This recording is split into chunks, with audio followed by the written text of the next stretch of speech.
Roman Reigns to form new team with 4 stars, Cody Rhodes to lose title. 4 predictions for WWE after SummerSlam 2025 Night 2. Hello guys, welcome back to my channel. I'm Jennifer. Have a nice day. For the WWE family latest news update, please subscribe the channel and press the bell icon. Thank you. WWE SummerSlam 2025 is in the history books now.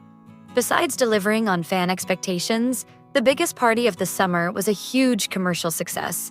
The second night of the spectacle saw John Cena lose the undisputed WWE Championship to Cody Rhodes, while Solo Sikoa, Naomi, the Wyatt Six, Becky Lynch, and Dominic Mysterio retained their respective titles. The show also featured Brock Lesnar making a dramatic return and confronting John Cena. It will be interesting to see how things unfold following SummerSlam 2025. The following are 4 predictions for WWE after the final night of the event. The final boss has been on a hiatus since Elimination Chamber earlier this year, when John Cena turned heel. That said, things may change following SummerSlam Night 2. With Cody Rhodes defeating Cena to become the new undisputed WWE Champion, The Rock could return to reignite his rivalry with the American Nightmare. If that happens, it wouldn't be shocking to see The Rock challenge Cody and possibly end his reign to become the new champion, potentially using underhanded tactics to gain the upper hand. Brock Lesnar made his much-anticipated return at SummerSlam Night 2, confronting John Cena after the latter's loss to Cody Rhodes. Based on how events unfolded, a blockbuster match between the Beast and the Cenation leader appears likely. WWE could schedule this dream match for the upcoming Clash in Paris Premium Live event. Tala Tonga has continued to be a significant obstacle for Jacob Fatu ever since debuting on the main roster.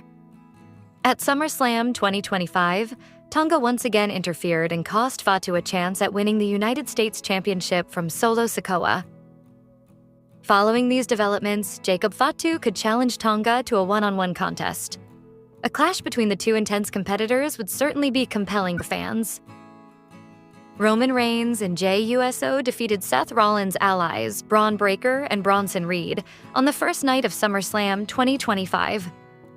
Meanwhile, Rollins stunned fans by cashing in his Money in the Bank contract on CM Punk to become the new World Heavyweight Champion.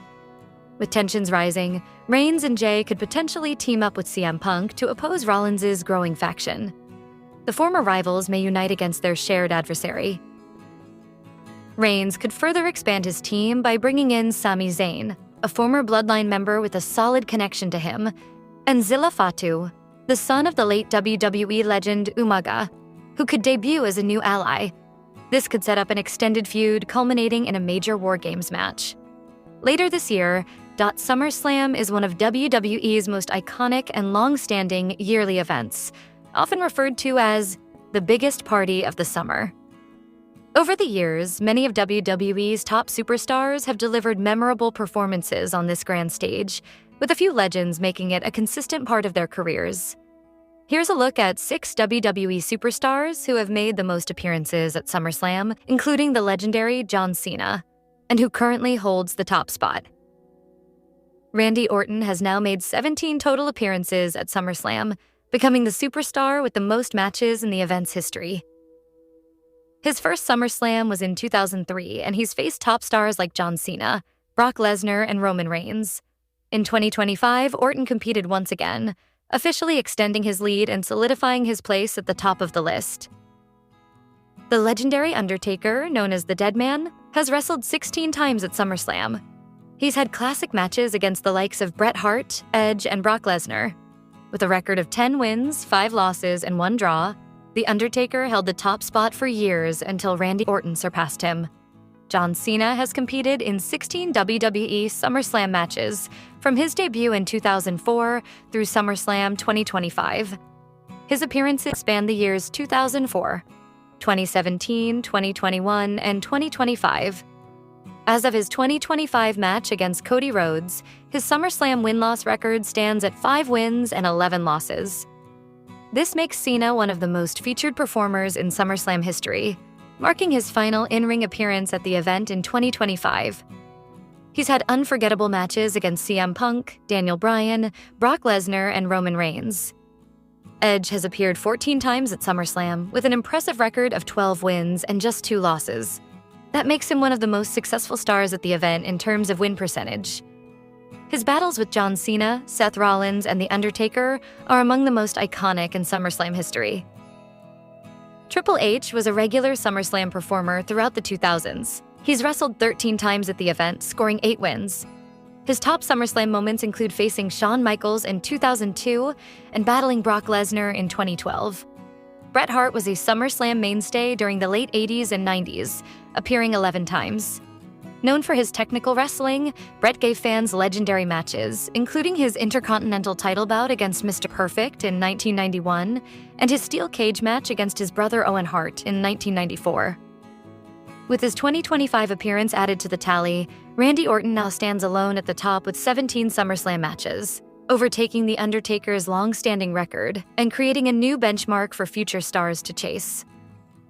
SummerSlam is where WWE legends are made, and these 6 superstars have etched their names into history with their consistent performances. While Cena remains a fan favorite, it's Randy Orton who now leads the pack with the most SummerSlam appearances ever, 17 and counting. As WWE continues to evolve, fans can expect new names to rise, but these 6 will always be remembered for ruling the summer stage. After a spectacular and entertaining SummerSlam 2025, fans are eagerly waiting for the fallout episodes of WWE, Raw, and SmackDown. Both shows could have several surprises in store. The company is set to begin building towards its next premium live event, Clash in Paris 2025. With several feuds having reached their climax, new storylines are expected to baggy. CM Punk versus Seth Rollins heats up. CM Punk won the World Heavyweight title by defeating Gunther in a singles match at SummerSlam 2025. However, in a twist, Seth Rollins cashed in his Money in the Bank briefcase to claim the title. The Visionary is expected to celebrate his win on WWE Raw, but he might be interrupted by Punk. Punk could crash the celebration and tease the formation of a new faction. He may align with Roman Reigns and Jey Uso, both of whom have had tensions with Rollins, possibly forming a group reminiscent of The Shield. Brock Lesnar versus Dominic Mysterio feud. Brock Lesnar made a surprise return following John Cena's match with Cody Rhodes. Rather than heading straight into a bout with Cena, WWE might first book Lesnar in a feud with Dominic Mysterio and the Judgment Day. Lesnar was previously rumored to face Mysterio at Elimination Chamber, but that didn't materialize. Now, the company might revisit that plan, with Lesnar targeting the Judgment Day on Raw before challenging Dominic for the Intercontinental Championship. If this happens, Lesnar could win the title for the first time in his career, potentially leading to a future title match with Cena, who has never held the Intercontinental title either. Cody Rhodes versus Drew McIntyre. Cody Rhodes regained the undisputed WWE title by defeating John Cena at SummerSlam 2025. His next challenger could be Drew McIntyre, who may confront him on SmackDown. This would kick off a new chapter in Cody's title reign, with McIntyre emerging as a top contender. I don't go into a ton of detail, but I do mention some of the aspects of Janelle Grant's lawsuit against Vince McMahon and WWE in this week's column. I'm aware of the sensitive nature of the subject, so I want to be sure that this is considered a trigger warning for those who are affected by the topics being referenced. So there I was, with my upcoming weekly column's main topic all typed out. I just needed to wait for SummerSlam to come to an end so I could finalize my weekly power rankings and get that typed out. Just like that, I knew that my original column topic needed to be pushed back at least a week, and that I needed to start working on something brand new at the last minute. Before I go any further, I feel that it's important to point out my Brock Lesnar fandom. I've been a fan of his since his days in Ohio Valley Wrestling, even before his official WWF debut. I don't remember where, but I was made aware of this freak of nature prospect in OVW, and I started consuming as much footage of his work as I could. All you needed was to see him once to know that he was going to be as big a star as he wanted to be in the sport of pro wrestling. Before this weekend, the last time we saw Brock Lesnar on WWE programming was SummerSlam 2023. That night, he lost to Cody Rhodes, ending their feud that began on the night after WrestleMania 39 when Brock turned heel and attacked Cody before their tag match against Roman Reigns and Solo Sikoa. After the loss to Cody, Brock would embrace the victor, putting him over to the live crowd. It came across as a I just wanted to see if you were tough enough to handle being the top guy here. But I think you are, so my job here is done. Type of deal. Brock would leave for a bit, but was rumored to be making his return during the 2024 Royal Rumble match, where a mini-feud with Dominic Mysterio, of all people, was expected to begin. In the days leading up to the Royal Rumble, however, a lawsuit was filed by Janelle Grant, alleging serious misconduct by Vince McMahon and John Laurinaitis. One part of the lawsuit included claims about an unnamed WWE wrestler, described as a former UFC fighter, being involved in contract-related activities with Miss Grant under inappropriate circumstances. The Wall Street Journal later identified Brock as the wrestler in question. Following that revelation, Brock was quickly removed from multiple WWE projects. The Royal Rumble and WrestleMania plans, the cover of the WWE 2K24 video game, the WWE Supercard mobile game, and WWE's then, now forever, opening video package. The consequences were swift and significant. It appeared that the then 46-year-old Lesnar's anoa'i career had come to a sudden end.